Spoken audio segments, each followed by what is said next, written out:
얼마 전 챗GPT에게 큰 세 가지의 업데이트가 있었습니다. 가장 먼저 계속 생성 버튼이 생겼고 웹 검색 기능이 생겼습니다. 그리고 플러그인 기능까지 공개가 되었는데요. 오늘은 이 세 가지 기능이 업데이트된 대격변 챗GPT에 대해서 알아보겠습니다. 안녕하세요 여러분, 프롬프트 크리에이터입니다. 구독과 좋아요는 영상 제작에 큰 힘이 됩니다. 앞서 하던 이야기를 바로 이어서 이번 챗GPT에서 가장 눈에 띄는 업데이트는 바로 계속 생성 버튼입니다. 이렇게 내용을 입력했을 때 중간에 끊기는 경우가 발생할 수도 있습니다. 특히나 한글 같은 경우에는 사용하는 토큰이 많기 때문에 중간에 이야기를 하다가 챗GPT가 끊기는 경우가 많죠. 지금 같은 경우 우리의 목적은 벤처캐피탈의 석까지만 나오고 이 이후에 이야기를 진행하려면 이전까지는 계속, keep going, continue 등을 사용했어야 했습니다. 하지만 이번 챗GPT 업데이트로 continue generating이라는 버튼이 나왔습니다. continue generating 버튼을 클릭하면 바로 챗GPT가 이전에 하던 것에서 이어서 답변을 제공해 준다는 것을 볼 수 있습니다. 끊김없이 바로바로 대답을 이어서 해준다는 점이 굉장한 장점이죠. 심플해 보이지만 챗GPT의 답변 내용을 복사할 때 굉장히 유용해졌고 편리해졌습니다. 이전처럼 별도의 명령을 내릴 필요가 없다는 것이죠. 다음으로 알아볼 내용은 웹 검색 기능입니다. 웹 브라우징을 사용하고 있지 않을 때 2023년 5월 22일에 서울 날씨를 물어보면은 챗GPT는 올바르게 답변을 해줄 수가 없습니다. 21년 9월까지의 정보만 가지고 있죠. 하지만 브라우징 버전을 눌러서 검색을 하게 되면 최신 정보까지 전부 다 찾아서 제공을 해주는 것을 확인할 수가 있었습니다. 웹 검색 기능을 이용하기 위해선 다음과 같은 스텝을 거쳐야 합니다. 챗GPT 메인 화면에서 하단 설정 부분으로 들어가서 세팅을 누르게 되면 베타 퓨처에 웹 브라우징이라고 하는 목록이 있습니다. 이곳에서 이 버튼을 클릭하면 활성화가 되고 이제 챗GPT는 웹에서 검색을 한 후에 답변을 해주는 것을 볼 수 있습니다. 그럼 어떤 답변을 하는지 확인해 보겠습니다. 그럼 실제 사용 사례를 보죠. 챗GPT 4에 마우스 오버를 하시고 브라우징 베타라고 되어 있는 부분을 클릭합니다. 이렇게 되면 브라우징 베타에 활성화가 되고 이제 챗GPT에게 명령을 하면 웹에 있는 내용을 긁어서 검색을 해줍니다. 저는 2023년 5월 22일 서울의 날씨가 어땠는지 물어보겠습니다. 네, 이렇게 2023년 5월 22일에 서울 날씨를 알려줬습니다. 이곳에 출처를 클릭하게 되면은 바로 출처로 이동합니다. 2023년 5월 22일에 대한 정보를 보여주고 있죠. 마지막으로 세 번째 이야기해 볼 내용은 플러그인 기능입니다. 이것도 직접 실행하는 것을 한번 보여드리겠습니다. 플러그인 기능이란 챗GPT에 추가적인 기능을 붙인다고 생각해 주시면 편합니다. 아까와 동일하게 하단의 세팅으로 들어가서 베타 퓨처에 플러그인을 활성화시켜 주시면 됩니다. 그리고 홈 화면으로 돌아와서 GPT 4.0을 보시면 플러그인 베타라고 하는 것이 활성화되어 있다는 것을 볼 수 있습니다. 이것을 클릭하겠습니다. 이것을 클릭하면 아무런 변화가 없는데요. No plugin enabled라고 하는 문구가 출력되는데 이것을 클릭해 줍니다.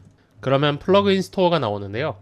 이 플러그인 스토어를 누르게 되면은 굉장히 많은 플러그인들이 현재 지원이 되고 있다는 것을 볼 수 있습니다. 저는 이 중에서 흥미로운 플러그인을 하나 발견해서 설치를 한번 해서 사용을 해보려고 합니다. 바로 인스타카트라고 하는 플러그인인데요. 인스타카트는 현재 북미에서 제공되고 있는 서비스입니다. 홈페이지나 앱을 통해서 주문하면 주문자 근처에 있는 쇼퍼가 대신 장을 봐준 뒤에 배송을 해준다는 현재 세계 최대 규모의 식료품 배송 업체이죠. 국내의 서비스와 비유하자면 마켓컬리, 이마트 쓱배송 같은 것을 들 수가 있겠습니다. 어떻게 보면은 배달 라이더 서비스와도 비슷하다고 볼 수 있을 것 같습니다. 이런 서비스가 챗GPT와 결합이 되면 어떤 퍼포먼스를 보여줄까요? 일단 설치를 한번 해보고 사용해 보겠습니다. 인스톨 버튼을 누르게 되면 설치가 완료되고 챗GPT 홈 화면으로 돌아옵니다. 그럼 아까와 다르게 이곳에 아이콘이 하나 출력되는 것을 볼 수 있는데요. 인스타카트 플러그인이 활성화되었다는 뜻입니다. 그럼 여기에 저는 질문을 진행해 보겠습니다. 가족을 위해서 점심을 요리하려고 한다고 해보겠습니다.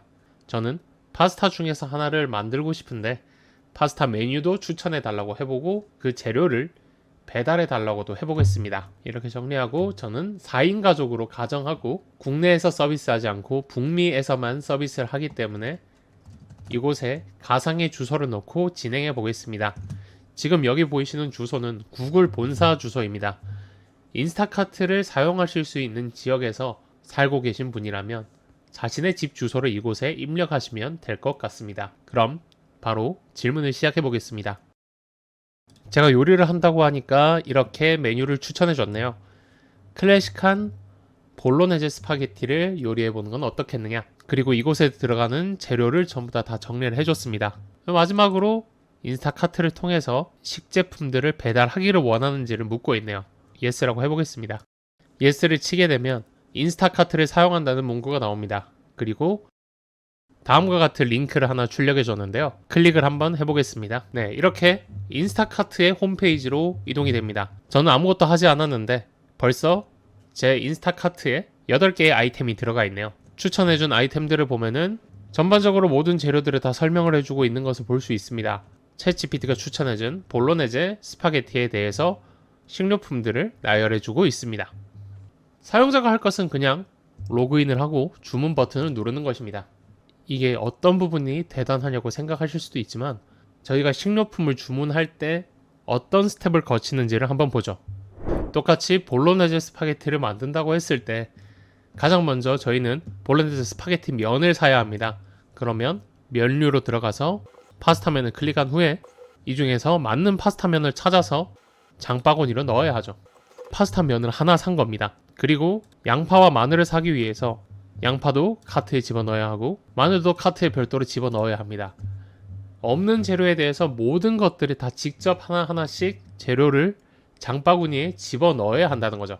그런데 챗GPT의 인스타카트 플러그인을 사용하게 되면 내가 무엇을 만들 건지 내 위치가 어딘지만 알려주면 식재료를 추천해주고 모든 아이템을 장바구니에 넣어준다는 것이죠. 사람이 할 것은 확인하고 결제하는 것만 있습니다. 중간에 있는 수많은 장보기 스텝을 패스할 수 있다는 것이죠. 아직 많은 센서의 발전이 있어야 하겠지만 스마트 냉장고 등에 들어갈 내부 식품 인식 기능과 인스타카트가 연동된다면 냉장고에 무엇이 남아있는지를 체크하고 남아있는 재료를 이용하고 부족한 재료를 인스타카트를 통해서 주문할 수 있는 하나의 굉장한 생태계가 만들어질 수도 있다는 것입니다. 네, 생태계요.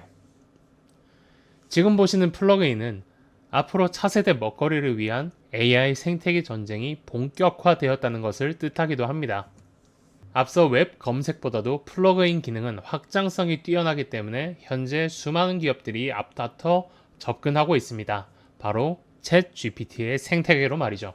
이는 마치 닷컴 버블 시기, 야후, 구글, 라이코스 등이 생겨나며 인터넷 첫 페이지를 가져가기 위한 각축전과도 비슷한 양상을 보이고 있기도 합니다.